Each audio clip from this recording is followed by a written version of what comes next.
నిన్నయాల ఒక్కరికి ఒక్క పార్ లగ్గమవుడే కష్టమైతాంది. కానీ కొందరు ఉంటారులా ఒకరికి తెలవకుండా ఒకల్ని మోసం చేసి మరొకల్ని సొప్పున ముగ్గురు నలుగురిని పెళ్లి చేసుకుంటారు. ఆగో అట్లా చేసుకున్నట్లా ఈ తమిళనాడు తరుణీమణి చరిత్ర తిరగరాసిందనే చెప్పాలి. అవు మరి ఆమె ఎంతమందిని పెళ్లి చేసుకుందో తెలిస్తే నోరెళ్ళబెడతారు పక్కా. ఒకరిని కాదని ఇంకోలను ఒకరికి తెలియకుండా మరొకలను లగ్గాలు చేసుకున్న ముచ్చట్లు మస్తుగానే చెప్పుకుంటున్నాం, చూస్తున్నాం కూడా.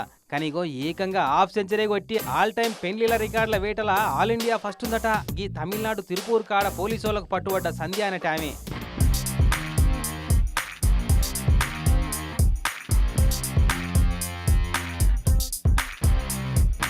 35 ఏళ్ళు వచ్చినా ఇంకా లగ్గం అయితే లేదని రంది పెట్టుకొని లాస్ట్కు డేట్ ద తమిళ్ వే అన్న వెబ్సైట్లో చూసి ఈ సంధ్యను లగ్గం చేసుకున్నట. తిరుపూర్లో ఉండేట ఆయన. కొత్తలా మంచిగానే ఉండేనట. కానీ రాను రాను ఈ సంధ్యను లగ్గం చేసుకున్న ఆయనకు ఎందుకో ఈమె చిత్రకథలు పడుతున్నట్టు అనుమానం కొట్టి ఆధార్ కార్డు బయటికి తీసి చూస్తే అందులో భర్త పేరు వేరే ఉందట. పురియమ ఇదెక్కడ కథరో అని గట్టిగా అడిగితే సంపుత బిడ్డ ఎక్కువ మాట్లాడినావంటే అని బెదిరించిందట. ఇంకేముంది గమ్మున అప్పటికైతే నోరు మూసుకుండట.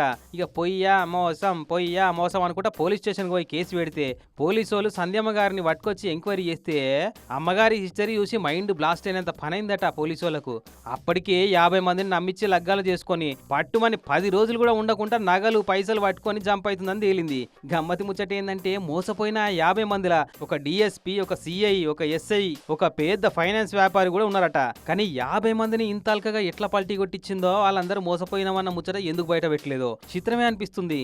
లేటెస్ట్ గా లగ్గం చేసుకున్నోడు బయట పెట్టింది కాబట్టి సంధ్యక్క కళ్యాణాల మహాయజ్ఞానికి హాఫ్ సెంచరీ కాడనే బ్రేకులు పడ్డాయి. గానీ లేకుంటే నా అల్కగా సెంచరీ దాటేస్తుండే కావచ్చు.